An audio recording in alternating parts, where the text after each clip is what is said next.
Did the Montreal Canadiens acquire Kirby Dach in order to flip him for Pierre-Luc Dubois? We're going to explore that scenario a little further here today. What will the Calgary Flames do with Matthew Tkachuk?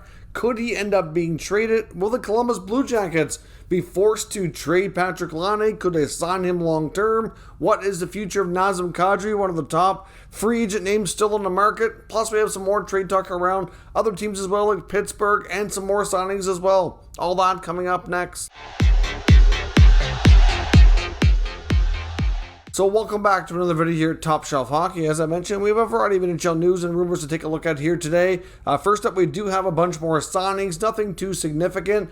We don't have as many as prior days. It is starting to slow down here a little bit, but it will pick up a little bit more and likely within the next week, because you're going to start seeing a lot more RFAs come to terms with their teams on new contracts. So that's kind of like your next wave here. We've gone through the UFA signings. There's still some out there. You're going to start to see more entry-level deals and RFA deals coming up here in the next little bit. The Montreal Canadiens, though, did make a good signing. I'm a little confused as to why it went down the way it did, but they have signed Rem Pitlick. He gets a 2-year, one-way contract valued at $1.1 million. He was not given a qualifying offer by the Montreal Canadiens. He was going to be a pending restricted free agent.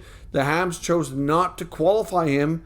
He was making less than this, so the qualifying offer wouldn't have been any more. I don't understand why they didn't qualify him and then turn around and sign him for, I think, slightly more than what his qualifying offer would have been. It's kind of odd. I'm not sure. Maybe they gave him an opportunity to explore the market and see if he wanted to come back. I don't really know. It just seemed a little bit weird to me. But at the end of the day, he's back. He was a good fit after getting picked up late in the season. And $1.1 million is not a bad deal at all for 2 years for Rem Pitlick. Now, we also saw another signing, several signings actually, regarding entry-level deals. The Pittsburgh Penguins have signed their first-round selection, Owen Pickering. He gets his entry-level deal along with Edmonton Oilers first-rounder as well, Reed Schaefer. He gets his entry-level contract.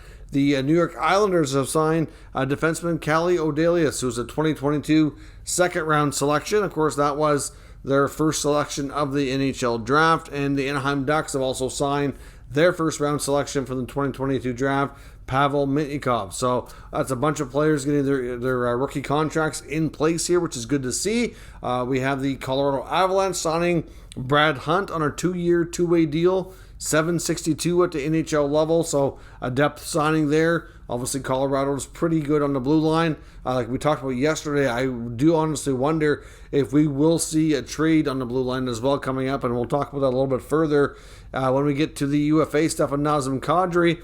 And of course, like I said, we've got Rem Pitlick going back to Montreal, so nothing too crazy, but we're going to start to see a steady amount of these pretty much every day here. It's just going to change a little bit. Now, on the UFA rumor side of things, there's still some names out there. Not a lot of chatter around John Klingberg, Paul Stastny. There's more talk on Nazem Kadri, which we'll get to in a second.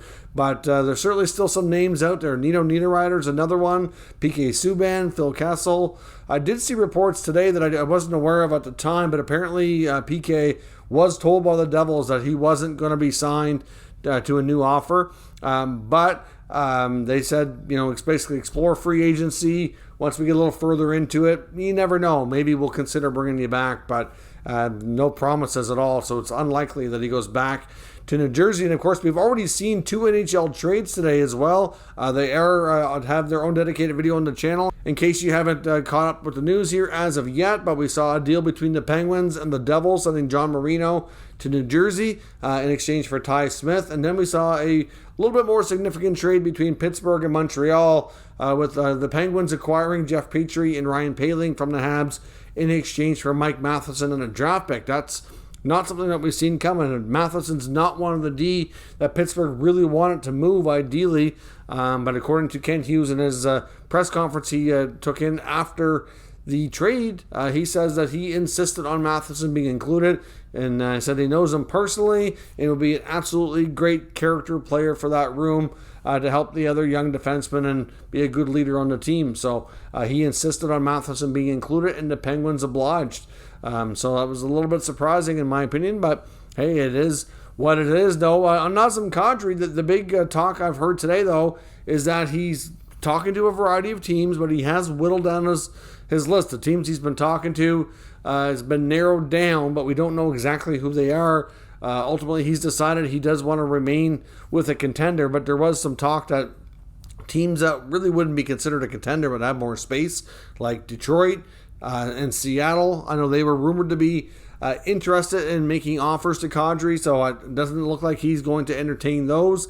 But there is a lot of belief that he very well could end up back in Colorado. The Avalanche are very interested in keeping him. It's just a matter of finding the right price that works. Ultimately, like I said, the Avalanche are going to have to make a trade, though, to free up the room to do it. But they do have, in my opinion, a really solid blue line, an abundance of blue liners. They could consider moving a player like a Samuel Girard. I know that's tough to take because he is such a good mobile defenseman. A little bit of a one-man breakout at times, but you also need to be deep down the middle, and right now without Kadri, you're not. I guess the Avalanche would have to kind of bank on the fact that you're going to see Alex Newhook take some major steps next year if you really want to have a chance to defend that Stanley Cup. Because right now, after McKinnon, it gets a little bit, not so deep down the middle if Kadri is not there. Ideally, you want to have Newhook probably be on your third line. And, we'll see where that goes. But Kadri is definitely in the mix. But like I said, a trade would have to be coming together. Now, Samuel Girard, to me, would be a player that would generate good value. He's fairly young. He's got a good contract. He's got some term on it. And there's lots of teams out there looking for a puck-moving defenseman. So, to me, I don't foresee a scenario that being difficult to pull off. But, of course, at the same time, we know that the Avalanche and Joe Sakic and, of course, Chris MacFarland now leading the way have very much known to be very patient. So they're not going to rush into it, and they will make the deal when the deal is right, and hopefully Kadri can come back. But we'll see. No real clear-cut answer when an answer is going to be found on him, except like the rumor is that all the teams that he is considering and that there's mutual interest with would have to move money out to bring him in, and he was waiting for that to happen. So I would imagine the first team that kind of pounces on that will probably be the team to land his services, but only time will tell. Now, of course, as we know, the Columbus Blue Jackets have landed the biggest free agent of the offseason in Johnny Gaudreau, and that has led to many talking about the after effects, and which is going to lead to the Jackets having to make a trade of some sort. And with Patrik Laine being the top unsigned RFA within their team and one of the top around the league, there's some chatter of could it be him? Well, ideally the answer is no, but it could end up being yes. And here's kind of where things are at with that. Aaron Portzline of The Athletic, who covers the Jackets closely here, the beat writer for them, recently made an appearance on SDPN on the podcast for Steve Dangle, and was obviously talking about a variety of things, but one of the things he did talk about was Laine and where things stand. He said that they are talking a longer-term deal, like a 5 to 6 year likely, is what we're going to end up with if they come to an agreement. But right now, they're still a big amount apart. We're talking close to $1.5 million difference in what each side is at. That's pretty significant. Now, of course, Laine does have arbitration rights, so it is possible that they could end up in arbitration and that he could end up on a 1-year deal and working him way closer to free agency. And I'm sure that's not really something that the Jackets would really like to see. Like I said, there appears to be a mutual interest to move, on a long-term deal on both sides. So we'll see if they can get it worked out. Ultimately, though, the Jackets are going to have to do something. Like I said, they bring in Johnny Gaudreau, but if you subtract Patrik Laine, you might still be a better hockey team, but you're not drastically better. But if you look at their roster, to me, the odd man out is Gus Nyquist if they keep Laine. Now, Nyquist had a nice season last year, was put up some pretty good offensive numbers. I don't think they'd have a hard time moving him. The reason I say he's the odd man out is he's got 1 year left at $5.5 million. He's in his early 30s, so he's a little bit older.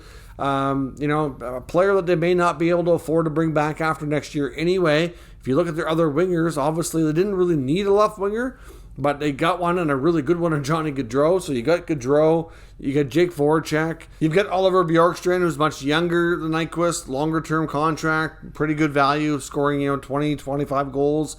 I think he hit 28 last year. Like, he's been pretty consistent. Could only continue to get better, playing with better players too, right? So, like, to me, ideally, you want your top 4 wingers to be Bjorkstrand, Laine, Gaudreau, and Voracek. If anything, Columbus isn't as strong down the middle. They're going to be relying a lot on guys like Boone Jenner and obviously Roslovic to pick up the pace here. So we'll see. And of course, they got their trio of younger players like Chinnikov, Johnson, Sillinger, obviously in the mix there too. So it kind of looks like in your top 9, like Nyquist to me is the odd man out. Now, of course, like I said, no guarantees that happens. It could end up being Laine if negotiations really go off the rails, but I think their preference is definitely to sign him. I know when Kekalainen was asked about it, when he talked about the Gaudreau signing publicly, all he really said was that, that their interest was to sign him. But of course, you expect that, right? So we'll see what happens, but either Patrick Laine signs and stays. If things go sour, maybe it goes the other way. Otherwise, I expect Nyquist to possibly be moved. Now, when it comes to Matthew Tkachuk in Calgary, and of course, this is the big talk now with the Flames, is how do they react to losing Gaudreau? Well, many people feel, lots of articles, lots of talk in the media, that Brad Treliving needs to talk to Matthew Tkachuk ASAP, which they need to talk anyway because he needs a new contract. He's a restricted free agent right now. Matthew Tkachuk is, could sign a 1-year deal and walk himself to UFA status next year, or he could sign long-term. They do have more cap flexibility now that Johnny is not in the picture. Johnny kind of left him handcuffed, though, not being really able to do a lot of other business until they knew what was happening there. They got to sign Mangiapane, Shillington, and Tkachuk and others, and, they got some work to do here. But if they get the least amount of resistance on Tkachuk going long term, or if they need to have an honest conversation, they cannot have this happen again. That would be such an utter disaster. But unfortunately, like I said before the other day, the Calgary Flames do have a history of losing top players without return. Now, it's not a case of them all walking out. Some of them were due to retirement, which is fine if they play their whole career there and all that. But they've had a lot of players leave with next to no return. Even in cases where they did trade them, they didn't get really anything back that really helped them. So the Calgary Flames can't let this happen again. That would be such a disaster. So to me, they either sign Tkachuk long term or they have to trade him. And they could get a great return on somebody who's still in his early 20s, a dominant player. Potential future captain, potential, 40 goal scorer, 100-point winger. Like, he's a guy you can build around for sure. So to me, if I'm Calgary, I'm doing everything I can to lock him up on an 8-year deal, and at the same time, probably making him the captain or really building around him. But we don't know if he wants that. That's the problem, right? So to me, it's long-term or trade. You can't go short-term here with this player and take the chances that you're going to get burned 2 years in a row. So we'll see what happens. Right now, we don't have any rumors to suggest that they're actively trying to trade Tkachuk, but I do know, based on what we've heard, that there's a lot of teams that would love to have Matthew Tkachuk. He's a heck of a player, including his hometown St. Louis Blues, I'm sure, amongst probably the other 30 teams in the league too.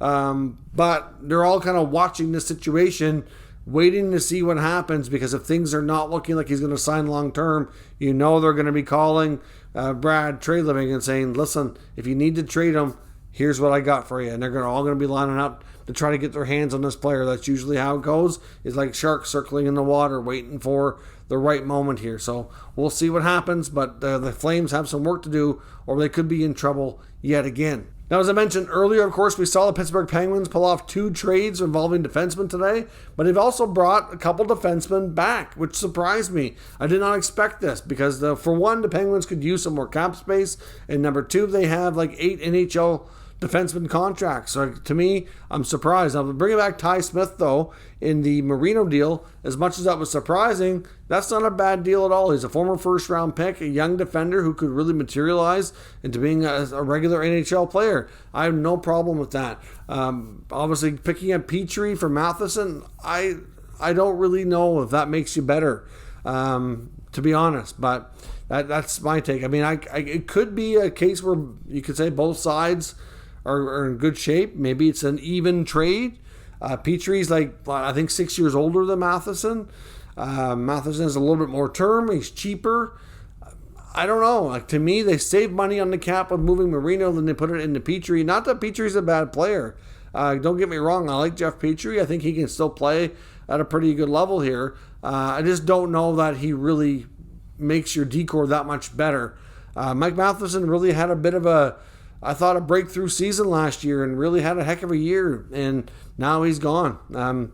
So, you know what, whatever. I mean, at the end of the day, it could be a pretty even deal. But no matter what, and what we think of that deal, they still have too many defensemen, and they need the space. They got to either sign or do something with Kasperi Kapanen. Of course, he's another player that's been rumored to be on the trade block and that the Penguins likely want to move, and that very well could still happen. But you could look to guys, like I said before, like Brian Dumoulin, Marcus Pettersson, could be the next up, and it just depends on what teams are willing to take and obviously how negotiations go within the trades. But still look for Pittsburgh, even though they had a very active day today. I don't think they're done. I know Ron Hextall made a comment saying, because he was asked if he could move another defenseman, and he said not necessarily. I think he's going to have to myself. Just to get some flexibility, if more than anything else. So, but we'll see on that. And of course, the one of the big things I want to talk about as well quickly. I know we've talked a lot about Pierre-Luc Dubois, and I don't want to overdo this, but it seems like every day we're kind of seeing more and more details coming out. Now there's a lot of speculation that maybe Montreal, it sounds pretty clear that they were engaging with the Winnipeg Jets on trade conversations. Because like I said before, there was rumors that Dubois himself was in the arena with a lot of family, and that they were waiting on a trade. And I've seen Montreal media even commenting that they were waiting on a trade to be announced that never came. And I think a lot of them were getting rumblings that this Dubois deal might be going down, and it never materialized. So obviously Ken Hughes kind of changed things up here and acquired Kirby Dach. I would say if it doesn't work out, they're probably fine to keep Dach. But a lot of people are wondering now if they decided to go get another center, and maybe that center could be the guy that they use to bring Dubois over. I mean, there's been talk about if they were to bring Dubois in, they'd have Suzuki, Dubois, Dach, and Evans as your four centers, and they'd be pretty deep. Yes, that's true. They could accelerate the rebuild. Again, yes, maybe they could. But you know what? Like, do you want some of these offensive-minded centers being your number 3 center? Not necessarily. There's also Christian Dvorak in the mix as well, who kind of gets lost in the shuffle in some of this. I don't think the Winnipeg Jets are overly interested in Dvorak. Didn't have a great year last year. There's a lot of reasons why. You could probably cut him a little bit of slack, but at the same time, it doesn't really matter about that. Teams need to see more to want to make a deal, right? Dvorak's not at the level of Dubois. Winnipeg would be getting weaker having that be like the main piece coming back the other way. But a big strong center like Kirby Dach might be a lot more appealing, and really would it be better for Montreal to go with Suzuki Dubois down the middle, and maybe use Dach as that piece. So did they acquire him to make him a big part of the team's future, or did they acquire him thinking, well, you know what, if we end up keeping him, fine, but he could be used as a trade chip to get the guy that we really want? I mean, we know that Dubois and the Habs seem to have a high mutual interest and really want each other. And if it doesn't happen via trade, it's likely going to happen within 2 years via free agency. He'll still be a young free agent. Montreal, by that point, will likely have a lot more cap flexibility, and it should be able to work out. I mean, Ken Hughes today even said that he's not done making deals, that they would like to continue working on getting some more cap flexibility. He did reference a lot of players that were either 1 or 2 years remaining under contracts. So you're looking at a lot of flexibility coming in the future here. Even if they don't do a ton more trades, I think we'll probably still see a little more tinkering, 1 or 2 more. But, it's something that's going to happen, right? And they'll get the flexibility in time to land Dubois in free agency if need be. But, and if I'm Winnipeg, I don't know if I really want to wait and push it that far, because then you're going to lose the player for nothing, which they can't really afford to do. They need to get something back, and they can't. To me, the longer they push it, the more they're going to be backed into a corner, and they're not going to get the value. So to me, we need to do that sooner than later. But we'll see what happens here. But certainly guys like Dvorak, Mike Hoffman, Paul Byron apparently may not start training camp on time. He might be out injured. So there's his future is a little murky there. And we got several other players too, short-term contracts. Jake Allen's entering the final year of his deal, so a lot of these guys probably won't be back. You're probably going to hear about maybe Jonathan Drouin's another one that we could see another move or two here before this offseason is done, and then a bunch more are going to become trade deadline topics for this coming season, in my opinion. And by the time we get to the end of next season, I think you're going to see the Montreal Canadiens have a lot more salary cap flexibility and start to make other moves next year to start to accelerate this rebuild. To me, they're going to want to be in on the sweepstakes for Connor Bedard, at least you would think, right? So we'll see what happens, but it's still lots of activity coming in a very nearby future here. So let's see what they decide to do. If you're new to the channel, make sure you subscribe and stick around. We'll keep you up to date with all the latest news, rumors, and analysis on all 32 NHL teams. Thank you for watching, and I'll catch you next time.